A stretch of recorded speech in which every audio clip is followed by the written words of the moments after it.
Retour à notre identité africaine sur la base de nos traditions africaines ancestrales par la voix des Naavedo.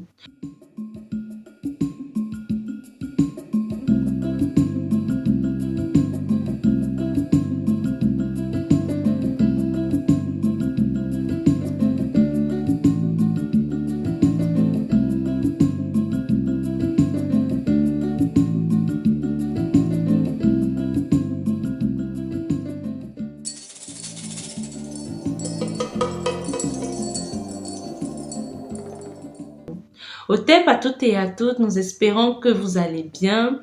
Nous sommes en gratitude. Aujourd'hui, nous aimerons partager avec vous les différentes leçons que nous avons pu partager autour de la deuxième séance de lecture de contes pour le compte de la célébration de Kélé de l'année 110 015. Le conte que nous avons lu ce soir était intitulé « Et le ciel s'en alla tout là-haut ». Tiré du livre Contes, Histoires et légendes initiatiques des terres du milieu des éditions Kaoka Kaoka, écrit par l'auteur l'aîné Gaja Dansoke Kafue Ekwe, disponible sur essibla.com. Alors, la première leçon que nous avons tirée de cette lecture de contes est la leçon de la maîtrise de soi. Il est très important d'avoir la maîtrise de soi. Cette leçon est en continuité avec la leçon du conte précédent où nous avons identifié le fait que la nature, l'univers est régi par des lois, l'univers est basé sur des lois. Vu que nous avons conscience du fait que l'univers est basé sur les lois et donc tous les gestes que nous posons révéleront des lois, nous devons donc toujours être dans la justesse de la chose. Dans le conte en question, cette leçon est représentée sur deux formes, dont nous avons deux scènes. La première où nous avons une jeune dame qui, dans l'inadvertance, ne prend pas la mesure de son acte qu'elle pose et crée le dégât qui est de lancer de l'eau sale sur le ciel. Le ciel, à son tour, naturellement énervé, se demande s'il peut tomber sur la jeune femme pour pouvoir expier sa colère et se rend compte qu'il ne doit pas le faire. Dans ce deuxième cas, nous avons le ciel qui a raison et qui est dans une situation où on pourrait dire que tout lui est permis parce qu'il a raison, mais ça n'empêche que le ciel se comporte comme le caméléon et donc prend la mesure de son acte et décide de poser un acte qui est au niveau de sa grandeur. Généralement, plus nous sommes grands, plus il nous est demandé beaucoup plus d'humilité, comme c'est le cas de la femme dans notre tradition, comme nous l'explique très bien Lana Pompa dans sa vidéo pour Kélé. Ça, c'était la première leçon. La deuxième leçon qui découle toujours de la première, c'est-à-dire que nous prenons conscience du fait qu'il est important d'avoir la maîtrise de soi. Nous prenons conscience que dans notre humanité, nous avons des limites, dans notre incarnation, nous avons des limites. Ces limites-là, la meilleure façon de les combler, de les amenuire, de façon à ce qu'elles ne soient plus vraiment des réelles limitations et qu'elles puissent nous permettre et que nous puissions arriver à avoir des actes parfaits est quoi? Le doux, c'est-à-dire se mettre ensemble. Dans le conte, on voit très bien que la femme est en train de cuisiner seule. Sauf que dans nos traditions, la cuisine n'est pas une activité solitaire, individuelle, mais une activité sociale, collégiale. On la fait ensemble. Et le fait qu'aujourd'hui, la femme africaine a pris l'habitude de cuisiner seule se reflète en fait au niveau de sa capacité à avoir des relations avec les autres.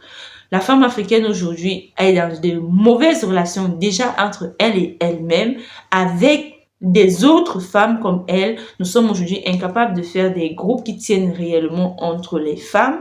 Et quand on parle de l'aspect de la cuisine, même parfois des sœurs sont incapables de cuisiner ensemble, des sœurs sont incapables de mener à bien des projets. Et si on retombe alors dans le cas de la polygamie, aujourd'hui c'est un désastre. Des femmes sont incapables de tenir un foyer ensemble quand on sait que dans nos traditions, ce n'est pas le cas. Il faut rappeler que dans nos traditions, vu qu'on connaît l'importance du rôle de la femme dans la société, comme nous l'explique Naouli Nyambe dans sa vidéo, on comprend on comprend l'importance en fait du pourquoi dans nos traditions l'éducation de la femme est en groupe. Les femmes généralement sont éduquées en groupe tandis que les hommes sont éduqués un peu en solitaire. Tout ça pourquoi? Parce que c'est la femme qui fait les liens dans la société. Donc il est important que nous recultivions l'ouverture. L'ouverture à nous-mêmes. Parce qu'on le voit très bien, quand on s'isole, on devient des faiblesses pour notre communauté, mais aussi des proies faciles pour des prédateurs. Et si notre communauté ne peut pas jouir de qui nous sommes, de notre don, ça devient une faiblesse pour notre communauté et le prédateur qui a raison de nous pourrait passer par cette faille que nous avons laissée pour détruire notre communauté. Donc, il est vraiment indispensable que nous travaillions à être unis, que nous travaillions à pouvoir travailler ensemble, comme le dit le vaudou, l'ubuntu, qui sont des philosophies bases du paradigme africain. Ça, c'était la deuxième leçon. Toujours dans la lancée de cette deuxième leçon-là, nous avons, grâce à l'étude des langues, fait le parallèle et compris en fait que l'un des véritables problèmes de nos traditions est le fait que nous ne comprenons plus nos langues. Nous ne sommes plus en mesure de parler le langage africain. Nous ne sommes plus en mesure de comprendre la profondeur des choses qu'il y a dans les contes africains, dans les chansons, dans toutes ces choses-là qui nous permettent en fait de trouver le point de notre union. Plein de peuples aujourd'hui, plein de groupes de peuples africains se font la guerre tout simplement parce qu'aujourd'hui, on ne pense plus en africain. Donc, ce conte était réellement une invitation pour nous les Africains de travailler à notre union pour pouvoir faire revenir notre ciel à côté de notre terre. Et une dernière chose pour la route dans notre tradition, le ciel symbolise notre cœur parce que c'est le siège de notre élévation. Gratitude à vous pour votre écoute une fois de plus et on se dit à très bientôt. Kele, kele, kele, kele. Kele, kele, kele, kele, le mois de l'enracinement, le mois de l'ancrage.